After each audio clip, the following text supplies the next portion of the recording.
One. Thank you, Doc Stevens. Just a little bit.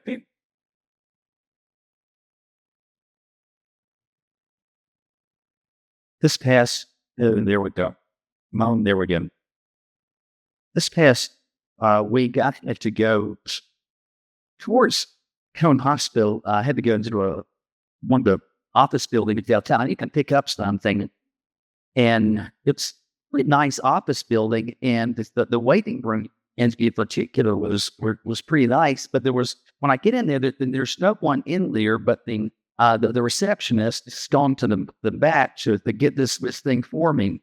And as I'm just kind of standing there looking around, observing that the stuff that's in this lobby. And again, it's nice. And there's something that catches my eye. And it catches my eye in part because it looks kind of out of place.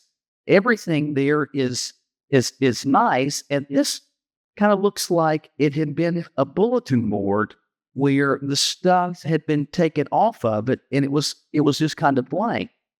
And I thought, that's kind of strange. Honestly, this doesn't look like a lobby where you would have a bulletin board and with the stuff that would be placed on it. And then as I continued to look, I realized, no, this isn't a bulletin board. It's got a nameplate beside it that says who the artist is. And something about the artist and where they had gone to school and what collection it's from. And that actually led me to take a picture of it.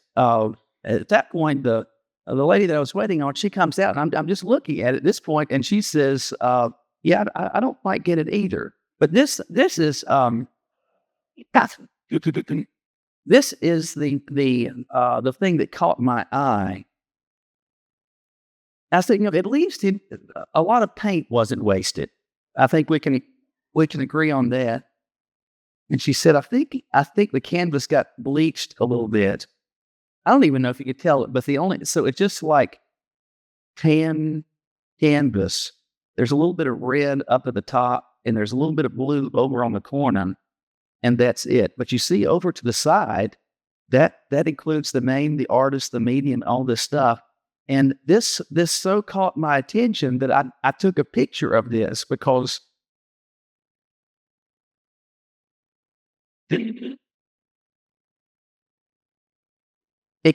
it caught my attention. Because to get like a name on it and to have you recognized and the medium described, like at that point, this is art, like real art, I think. So like when it gets hung in public, and there's a light on it, and there's a sign beside it, that should be. Shouldn't that be like that? That's, I guess, kind of real art. Isn't that what the law says? I think. I don't know. Anyway, so I'm thinking, and this catches my attention, and I'm just kind of surprised, and I'm puzzled, and so puzzled in fact that I wanted taking a picture of this because I'm thinking that, man, if this is art, it ought to be something that it is impossible for me to do because I have no artistic capacity. Now, I realize that I look like a piece of art. You think but my ability to craft art, not exist. Zero.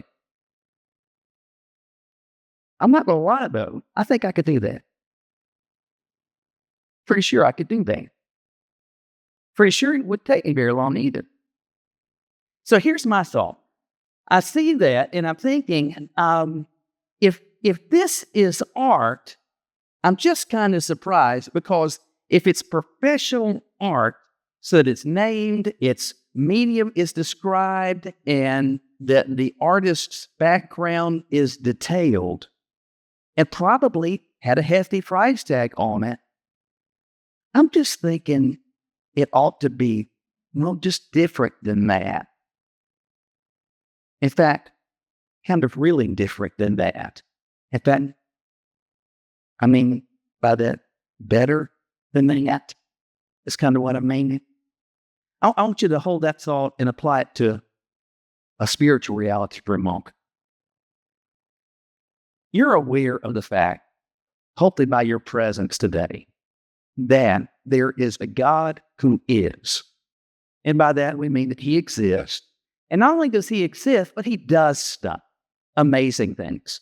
In fact, at the beginning of the Bible, we see these amazing things that he does, that he speaks things into existence so that the world in which we live, the cosmos itself, exists because he creates out of nothing that which exists and is orderly and is ordered and is held together. That's amazing. But it is not simply that he does these big things, huge things, but even in the lives of people, he continues to interact and he continues to move. And my hope is that it has been the case that in your life, you have seen God do some things in your life. All right, so here's the premise. God does stuff. All right? God has been active, and God is active. That generates response.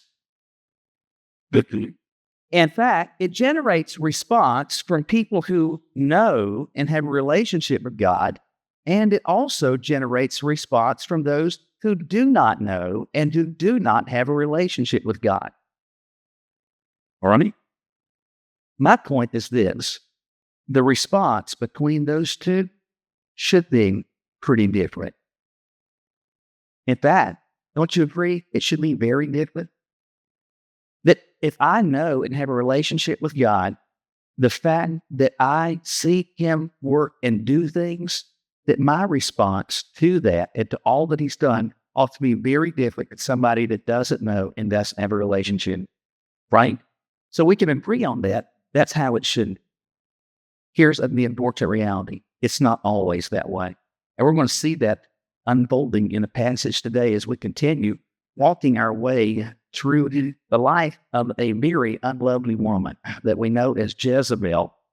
And it's a woman whose name is synonymous with evil and treachery.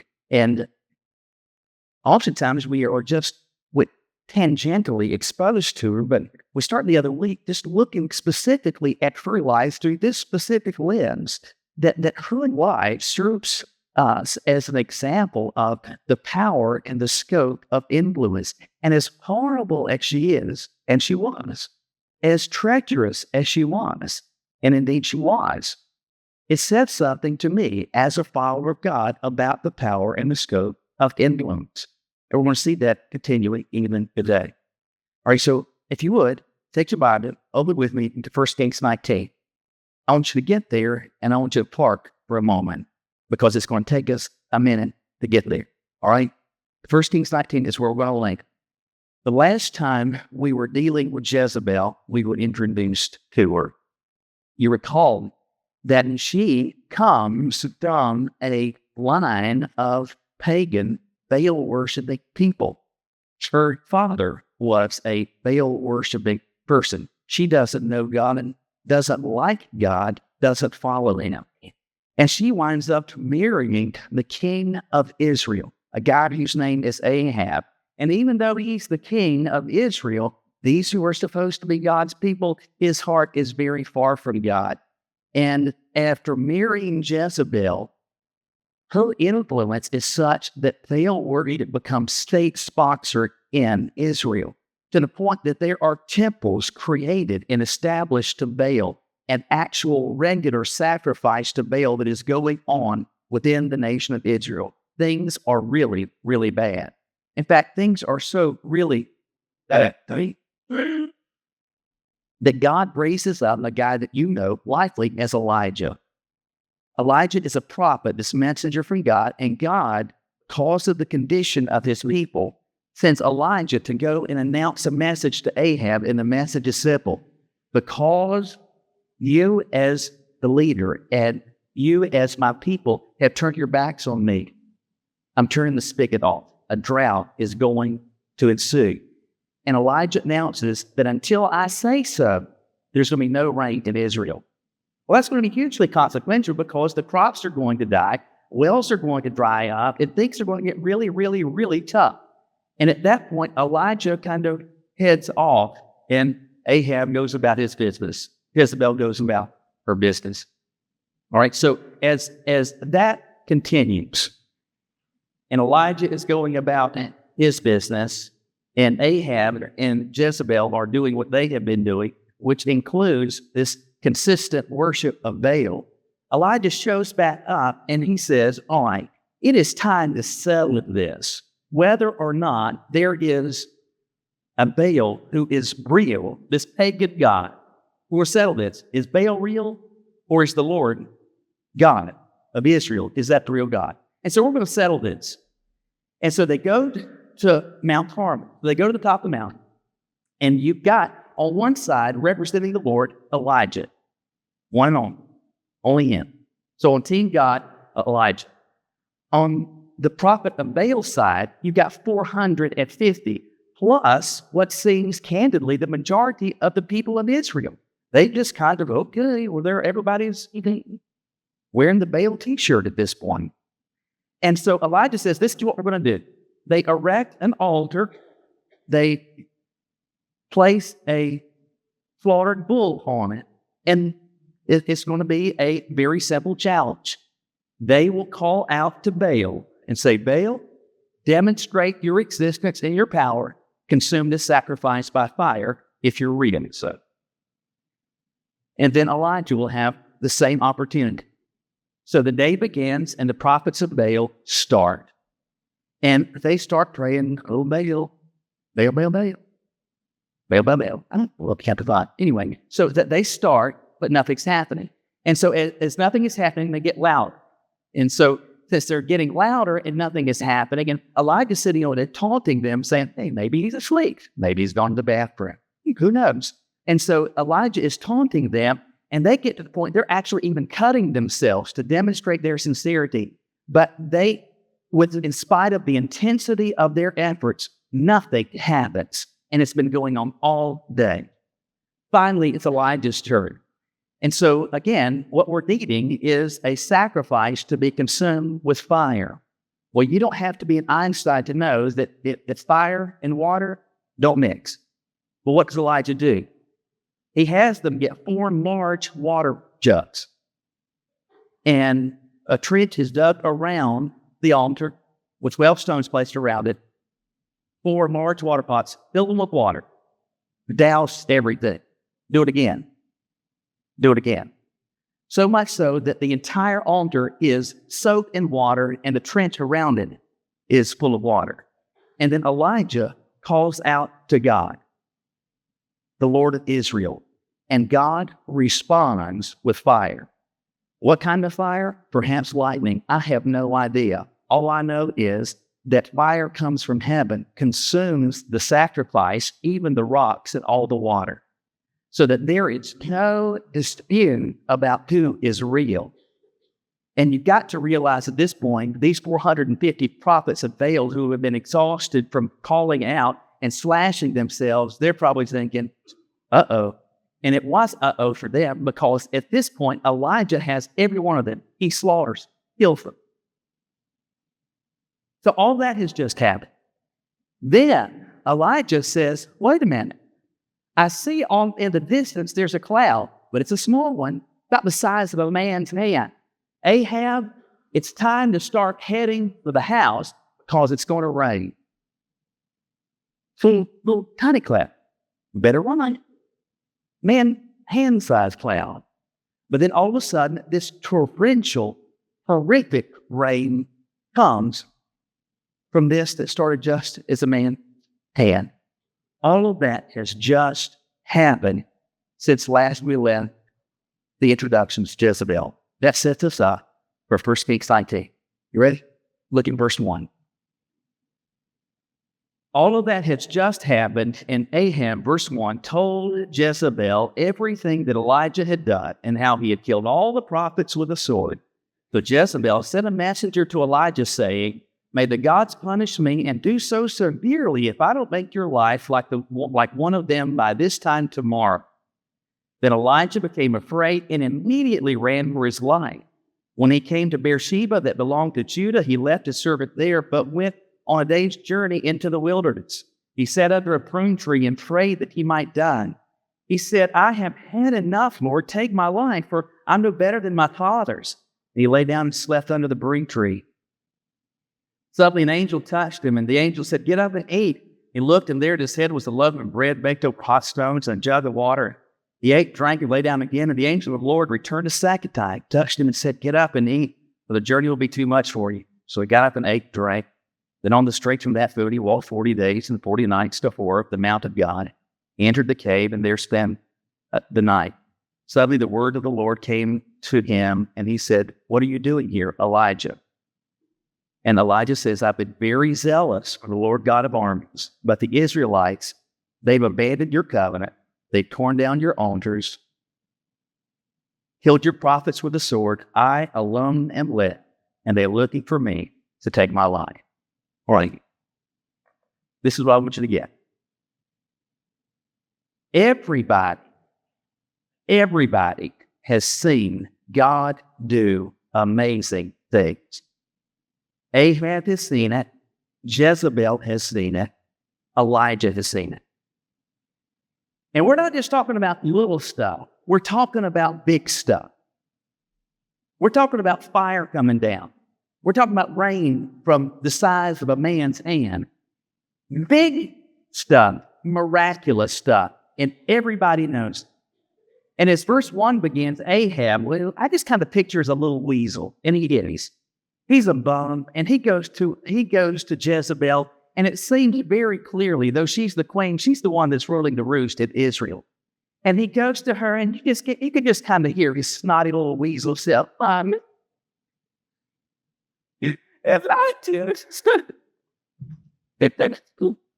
just little pansy is what he is. And he goes and he rats Elijah out, and he's like, "You're not going to," he tells everything that Elijah did, even though Elijah is taking the rap for this, and even though he's blaming Elijah, there's nothing about this, and everybody knows. Ahab knows it, Jezebel knows it, and certainly Elijah knows it. There's nothing that has happened that Elijah caused. Everything that has happened is because God has done something. In fact, God has done something big. And having seen this, what is Jezebel's response? She is thinking, "No, maybe we made a mistake. I might have signed up for the wrong team. Maybe all this Baal stuff was kind of a mistake." She doubles down. Now, she has been humiliated. The god Baal has been publicly disgraced. This supposed deity has been proven as a demonstrable fraud, and she has been aligned with it. And what does she do? Does she abandon it? No, she doubles down. And she says, "By Baal, I swear I'm going to get you. In fact, by tomorrow, I want to make sure that what happened to those 450, that happens to you, Elijah. I'm zeroing in on you." But she's such a horrible hag. She doesn't have the courage to say this to his face. She's got to send a messenger because, truthfully, she's scared. She's awful honest. So having seen all that God does, what does Jezebel feel? She feels anger. She feels resentment. She has no interest, and she doubles down on her resistance. Elijah also has seen God do great things. He has been the one against the 450. He has seen the man's hand-sized cloud with the rain coming from it. He saw the fire come down from heaven and consume the sacrifice. He saw the rock split and the water get lapped up. He has seen that. And you let this mean old hag say, "By the fake gods, I'm going to kill you tomorrow." And what does he do?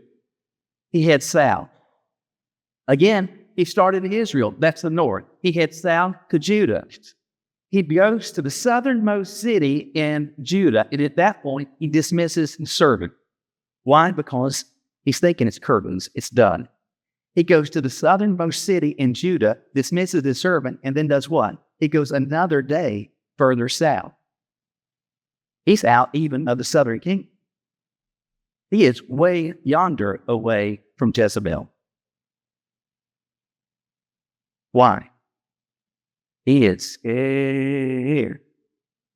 Now, I don't want to be unreasonable with Elijah. I don't want to unnecessarily beat him over the head. We should. If somebody promises in a position of power, I'm going to kill you tomorrow, that's probably going to get your attention, right? I realize that kind of is an attention getter. However, Elijah has just seen what? He saw the rain from the man-sized cloud. Elijah saw the fire come down. But there's part of the story, though, too, I didn't tell you as well. When after Elijah had announced the fact that the drought was going to happen, he heads off. And what happens? As Jezebel and Ahab are doing their business, what Elijah is experiencing is that God is meeting his needs. And he's out in the middle of nowhere next to a brook. And what does God call? He calls his ravens to bring him food. Raven, to bring him meat. What? Didn't happen. What if birds brought you? Other than the need to go to Autobell. But they're bringing him his meals. Why? Because God sends them. But when the brook dries up, he sends them to the widow's house. And what happens? She has effectively nothing except a little bit of oil and a little bit of flour. And she's thinking, well, this is going to be the last meal that my son and I have before we die. And Elijah says, I need you to go ahead with that and make me some bread. What? Well, she does. And what happens to the oil and the flour? It doesn't run out.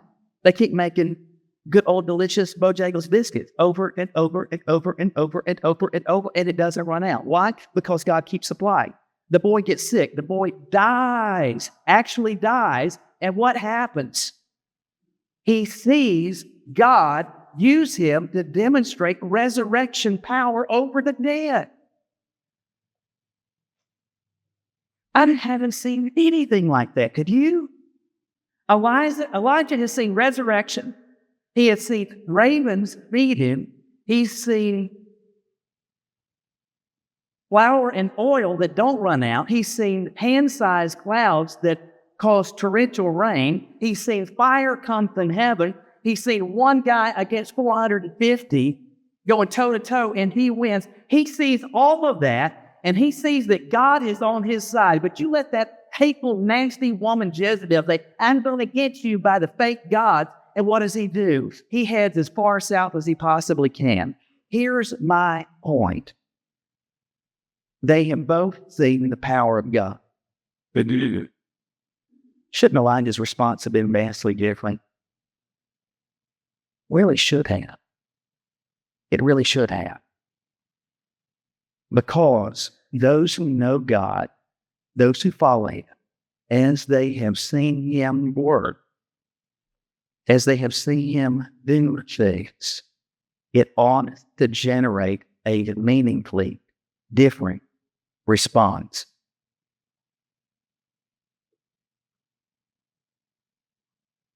The good news is, and if you know the rest of the story with Elijah, you know that God is getting ready to confirm in his heart and through circumstances what he's up to, and he gets Elijah back in the game.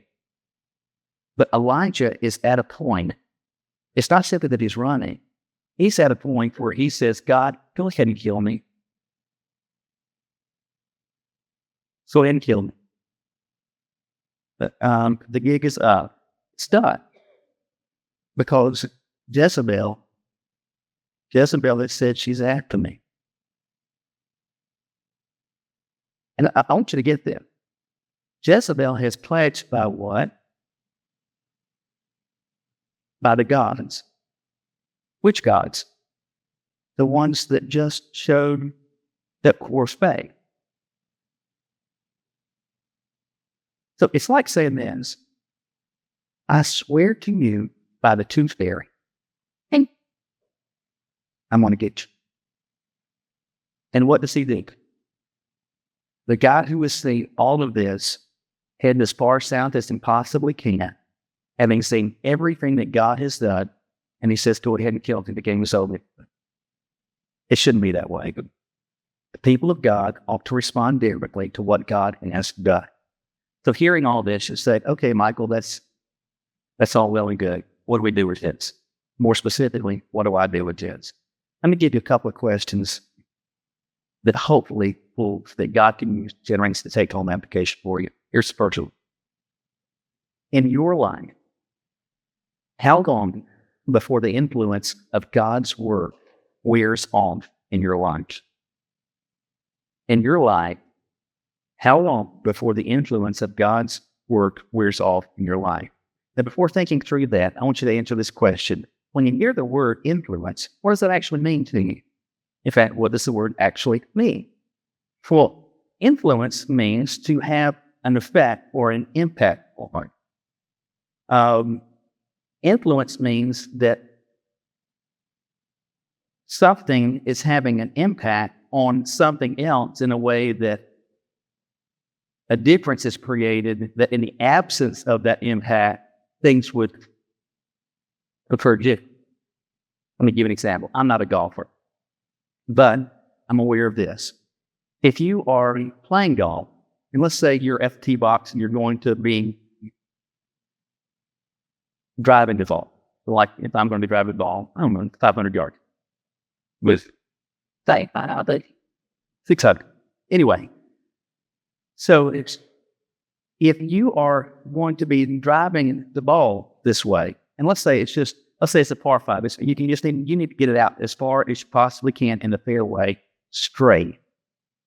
As you are evaluating how you approach the ball, one of the things you're going to ask yourself is this: is it windy? Is it windy? Because if the wind is blowing hard, you know what you're probably going to do? You're going to adjust your stance a little bit. Why? Because the wind is going to do something. It's going to influence and impact the direction of the ball. So you're going to take that into account, because the wind will influence the direction of the ball, such that if it weren't there, if it weren't blowing, it would go a different direction. That's how influence works. In the absence of influence, things would be different. But influence means to create or having an impact. Or with that in mind, as God has done things in your life and your family, some of these things have been big things. Some of these have been small things. Let me ask you this. Why has he done those? Why has he done that? You could argue and you could answer and be correct and say that God has done these things to meet needs, that he has done these things to relieve burdens and demonstrate his graciousness and his love, to just be caring towards all of those are legitimate and valid reasons. But beyond that, I want you to understand this, that God has done these things past tense, so that in order that I will follow and trust present tense and approach the future with confidence, not in me, but in him. What I'm saying is that God works in my life. He works in your life. He works in the life of this fellowship. He works, period, because he has influenced. So that having seen what he has done, I will say, I can trust him now. And having done those things in the past, I can approach the future and say, I've got confidence that somehow, some way, that That's what Elijah does, isn't it? I mean, after all this stuff that God has done, these amazing things that God has done, both big and small, whether it was feeding with the ravens or it was raising the dead or whether it was the fist-sized cloud that rain comes from, as soon as this hag Jezebel utters her threat, he goes to God and says, Lord, I'm scared, and I don't know exactly what to do. But this old hateful woman is after me, and she's in a position of power. And I'm just going to trust you somehow with what happened. That's what he does, isn't he? No. He says it's true. It's over. Listen, the response should be different. The impact of what God has done should have a lingering, lasting event. I can only answer it for me. You answer for yourself. How long in your life, what's the track record been? As God has been doing things. Even just think about the stuff that God has done recently in your life. Big stuff, small stuff. Maybe it was that God provided a job. Maybe it was something that God did in a relationship. Maybe it was something that God did in terms of health stuff. Maybe it was something that God did in terms of delivering from addiction or helping to overcome some stronghold in your life. I don't know what it was, but God has done something in your life. How long did the shadow of that influence last? What's been the track record? Does it tend to be lasting or tend to be short-term? So how long before the influence of God's work wears off in your life? Here's the second question. What stunts the influence of God's work in your life? So this is an evaluation question to think, hey, what is it? As I have seen this stop, or as I have seen this influence get stunted, what has been the thing or things that has prompted that? That should be instructed, that should be helpful. Now, here's the reality. Oftentimes, what we will do is to say, all right, there must be something really big that's going on because God has done some great things in my life. I have seen him do these things. And the shadow of that, it's been a very short shadow. And the lingering impact of his influence is what he's done. It's been a short shadow that's cast. And there must be some big thing, some glaring thing in my life that I have been overlooked. Somehow I have been missing that. Somehow I have been missing this. Something has been stunting this. But I believe it's a mistake. I believe it's a mistake to do that.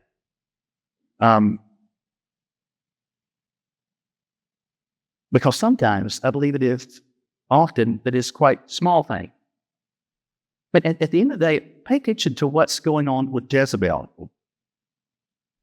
She is making a threat, but it is sworn by, it is guaranteed by what? By God's, that Elijah has been used by the one true God as part of personally humiliating and demonstrating they're not real. And when Elijah stood toe-to-toe with them, what happened? Not only did God prove his reality and his existence and his power, but 450 of them get killed. And she's swearing by the tooth fairy again, I'm going to get you. Listen, it is not always some big thing, some huge thing that will set you off the path. Oftentimes, it can be something quite small. Let me illustrate this way. There's today's theme is art. That may not strike you as art. That is a project done by the Mexican artist. His name is Jorge Mendez Blake. It was done in 2007, and that piece is called The Castle. It is 75 feet long. It is 13 feet tall. And it is called The Castle, and it is named after a book that was written by, maybe you remember this author, his name is Franz Kafka. Franz Kafka wrote a book called The Castle. You may not necessarily be able to see it so much in that photo. Those are all brick that are loosely, they're not ordered together. You see that little white book at the bottom? That's a copy of The Castle, Franz Kafka's book. And that little tiny book, do you see the impact it has had the rippling impact it has had on that wall. And if the wall were to continue to grow taller and taller, the effect would grow greater and greater and greater and greater. Why in the world do I share that with you? I share that with you to say this. Oftentimes, we are missing and not realizing the things that are having stunting effects on the influence of God's power and work in our life, because we're thinking, well, it's got to be something big. I mean, it must be something huge, something that I just don't see it. I have no idea what it is. But oftentimes, it could be something that is quite, in the scheme of things, quite small. It could be the people that you're sitting with, students in the cafeteria.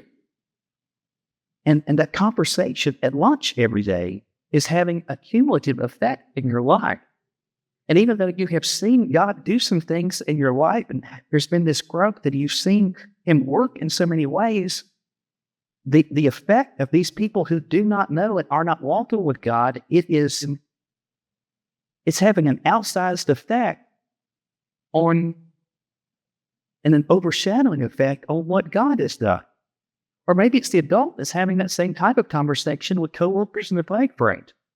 It seems so small, it seems so trivial, but the cumulative effect of that very small thing is having an outsized consequential effect, so that the significant, big stuff that God has done gets overshadowed by something that is quite small. All of those bricks are much bigger or much weightier or much more significant, but that little tiny silly bug is having a rippling impact. This mean woman swearing by false gods has effectively sidelined Elijah, the prophet of God, who has seen all of these miracles. How in the world does that happen? Small things can have an enormously big effect. For others, maybe it's the content that we entertain ourselves with on TikTok or Instagram or Facebook, but these things pollute our thoughts in such a way that it has a growing cumulative effect that stops the notable work that God has had in our life. It doesn't take something big to have a massive, massive impact. Jezebel saw and had witnessed to the work of God. Elijah had witnessed the work of God. The response should have been drastically, markedly different. In your life as a follower of God, hopefully it is that you have seen Him do significant and meaningful things. My question is your response, has your response been markedly different? Anybody your hands with me?